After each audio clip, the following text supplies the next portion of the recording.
Hi everyone, welcome to Smart Semester's Java programming playlist. Up to the previous video, we have gone through all the conditional statements in Java. In this video and in upcoming videos, we will go through the looping statements. Why looping statements are used means to execute a block of code multiple times. Conditional statements ఎందుకు use చేస్తాం? ఏదైనా ఒక particular కండిషన్ని meet అయినప్పుడు మాత్రమే ఒక black of code execute చేయాలి అని ఉన్న సిచ్యువేషన్లో మనము కండిషనల్ స్టేట్మెంట్ని యూజ్ చేస్తాం. లూపింగ్ స్టేట్మెంట్స్ ఎప్పుడు యూజ్ చేస్తాము అంటే to execute a black of code again and again for a fixed interval of time. అప్పుడు మనము లూపింగ్ స్టేట్మెంట్స్ని యూజ్ చేస్తాం. మన జావాలో మనకు 3 లూపింగ్ స్టేట్మెంట్స్ ఉన్నాయి. For loop, while loop and do while loop. ఈ వీడియోలో మనం ఫర్ లూప్ గురించి చూద్దాం. For loop in Java is a control flow statement that repeatedly executes a block of code a specific number of times when number of iterations is known in advance. ఏదైనా ఒక black of code ఇన్ని number of times execute అవ్వాలి అని మనకు ముందే తెలిస్తే అలాంటి సినారియోలో మనము ఫర్ లూప్ని యూజ్ చేస్తాం.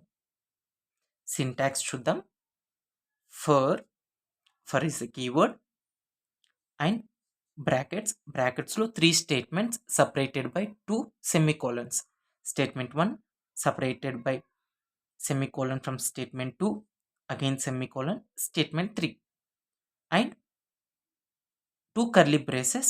Within these curly braces we write a block of code. It is known as body of the for loop. ఈ విధంగా మనకు ఫర్ లూప్ యొక్క సింటాక్స్ ఉంటుంది. అయితే స్టేట్మెంట్ 1, స్టేట్మెంట్ 2, స్టేట్మెంట్ 3 ఏముంటాయి అంటే స్టేట్మెంట్ 1 ఇక్కడ మనము ఇనిషియలైజేషన్ చేస్తాం. ఇనిషియలైజేషన్ ఇది ఫర్ లూప్లో ఒక్కసారి మాత్రమే ఎగ్జిక్యూట్ అవుతుంది. So it is executed only once and it is the first of execution of A for loop అని చెప్పొచ్చు. సో ఫస్ట్ ఎగ్జిక్యూట్ అవుతుంది, అలానే ఒక్కసారి మాత్రమే ఎగ్జిక్యూట్ అవుతుంది. ఈ ఇనిషియలైజేషన్ తర్వాత సెకండ్ ఎగ్జిక్యూట్ అయ్యేది వచ్చేసి స్టేట్మెంట్ 2. స్టేట్మెంట్ 2లో ఏం చేస్తాము అంటే ఒక కండిషన్ని రాస్తాం. Either it can be relational comparison, anything, ఏదైనా ఒక కండిషన్ని రాస్తాం. ఆఫ్టర్ ఇనిషియలైజేషన్ ఇది ఒక్కసారి మాత్రమే ఎగ్జిక్యూట్ అవుతుంది. దాని తర్వాత కండిషన్ని చెక్ చేస్తాం. ఆ కండిషన్ ట్రూ అయినప్పుడు మాత్రమే ఈ బాడీ అనేది ఎగ్జిక్యూట్ అవుతుంది. So this is the third step. ఈ బాడీ ఎగ్జిక్యూట్ అయిన తర్వాత సీక్వెన్షియల్గా ఎగ్జిక్యూట్ అవుతూ వస్తుంది పైన నుంచి కింద వరకు. ఒక్కసారి ఈ body of the for loop అయిపోయిన తర్వాత this statement 3 will get executed. This is the fourth step. Statement 3లో మనము ఇంక్రిమెంటేషన్ లేదా డిక్రిమెంటేషన్ ఆఫ్ ద వేరియబుల్ చేస్తాం. Example I will explain it with example. ప్రస్తుతానికి flow of for loop, execution of for loop ఎలా అవుతుందో చూద్దాం. First initialisation ఇది ఒక్కసారి మాత్రమే ఎగ్జిక్యూట్ అవుతుంది. సెకండ్ కండిషన్ని చెక్ చేస్తాం. ఈ కండిషన్ చెక్ ట్రూ రిటర్న్ చేసినప్పుడు మాత్రమే body of the for loop అనేది ఎగ్జిక్యూట్ అవుతుంది. After executing the for loop we will go through the incrementation or decrementation. This is the fourth step. After incrementing and decrementing, again we go to the step 2. ఇక్కడ మరి condition check చేస్తాం. ఆ condition true అయిందనుకో again body of code will get executed. Again incrementation, decrementation, again condition checks, again body of the code will get executed. ఇక్కడ body of the for loop will get executed again and again. అందుకే కదా మనం లూప్స్ని use చేస్తాం to execute a block of code again and again. అయితే ఎన్నిసార్లు execute అవుతుంది అలా అంటే ఈ కండిషన్ ఫెయిల్ అయ్యేంత వరకు, మనం ఇక్కడ రాసే కండిషన్ ఫెయిల్ అయ్యేంత వరకు ఈ బ్లాక్ ఆఫ్ కోడ్ అనేది ఎగ్జిక్యూట్ అవుతూ ఉంటుంది. ఈ విధంగా ఫర్ లూప్ అనేది వర్క్ అవుతుంది. So statement 2 condition for executing code block. ఆ కండిషన్ ట్రూ అయినప్పుడు మాత్రమే ఆ ఫర్ లూప్ యొక్క బాడీ అనేది ఎగ్జిక్యూట్ అవుతుంది. Statement 3 executed every time after code block has been executed.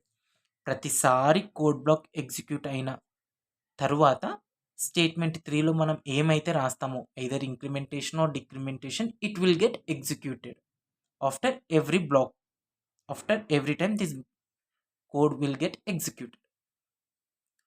ఒక్కసారి స్టేట్మెంట్ ట్రూ అయిన తర్వాత ఈ బ్లాక్ ఆఫ్ కోడ్ ఎగ్జిక్యూట్ అయితే దాన్ని మనము 1 ఇటరేషన్ అని అంటాం.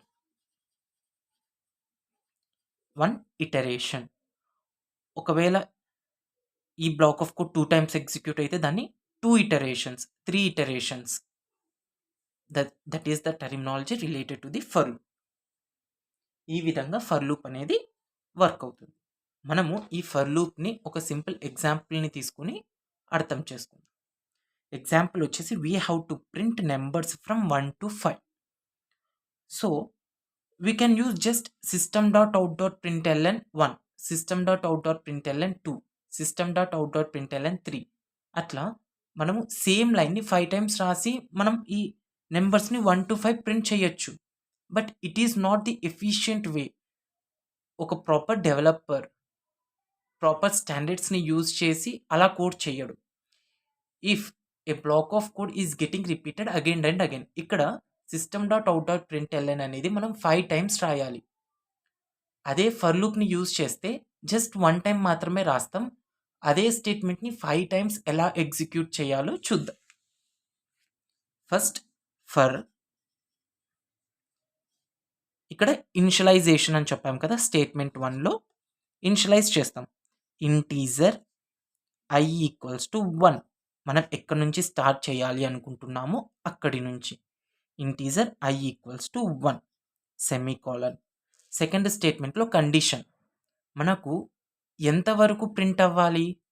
5 వరకు.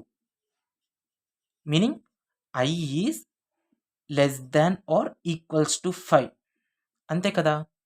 ఇఫ్ i ఈజ్ 6, i 6 అయినప్పుడు 6 less than or equals to 5 false. అప్పుడు మనం body of the for loop won't get executed. కాబట్టి i అనేది 5 అయ్యేంత వరకు ఆ body of the for loop execute అవ్వాలి. అందుకు ఎండింగ్ కేస్ 5 పెట్టేశాం. అండ్ ఫైనల్లీ ఈ బ్లాక్ ఆఫ్ కోడ్ ఎగ్జిక్యూట్ అవ్వాలి. ఒకవేళ i equals to 1, 1 is less than or equals to 5, true. So మనం ఏం రాయాలి ఇక్కడ? system.out.println i 1 అనేది ప్రింట్ అవుతుంది. ఇక్కడ క్లోజ్ అయిపోతుంది. 1 అనేది ప్రింట్ అయిన తర్వాత statement 3 black of code execute అయిన వెంటనే స్టేట్మెంట్ 3కి వెళ్తుంది. ఇప్పుడు i అనేది ఇంక్రిమెంట్ అవ్వాలి. నెక్స్ట్ ఇటరేషన్కి i వాల్యూ 2 అవ్వాలి. ఈ విధంగా ఫర్ లూప్ని రాస్తాం. Now let's see how it gets executed. Control of execution enter అవుతుంది. int i equals to 1. This is the first step and only ఒక్కసారి మాత్రమే ఎగ్జిక్యూట్ అవుతుంది. సో i అనే వేరియబుల్లో 1 ఉంది. సెకండ్ది వచ్చేసి కండిషన్ని చెక్ చేస్తుంది. i 1 less than or equals to 5, true అయింది కాబట్టి మనము ఎంటర్ అవుతాం లోపలికి. This is the third step. system.out.println i value ఏంటి? 1. అవుట్పుట్లో 1 అనేది ప్రింట్ అవుతుంది. After executing the block of code we have to go back to the statement 3. Statement 3లో ఏం చేస్తున్నాము? i వాల్యూని ఇంక్రిమెంట్ చేస్తున్నాము. By how much? 1. కాబట్టి i వాల్యూ 1 నుంచి 2కి చేంజ్ అవుతుంది. Now again check the condition. 2 less than or equals to 5, true కదా. Again execute the body. Now 2 gets printed. Again go back to the statement 3. Statement 3లో మనము increment చేస్తున్నాం i వాల్యూని by 1. Now i value is 3. 3 less than or equals to 5, true. Enter the body of the for loop. 3 will get printed. Again statement 3 increment the i value to 4. అలా 4, 5 print అవుతుంది. 5 print అయిన తర్వాత increment చేస్తాం i వాల్యూని. i వాల్యూని increment చేస్తున్నప్పుడు 6 అవుతుంది. 6 less than or equals to 5 false కదా.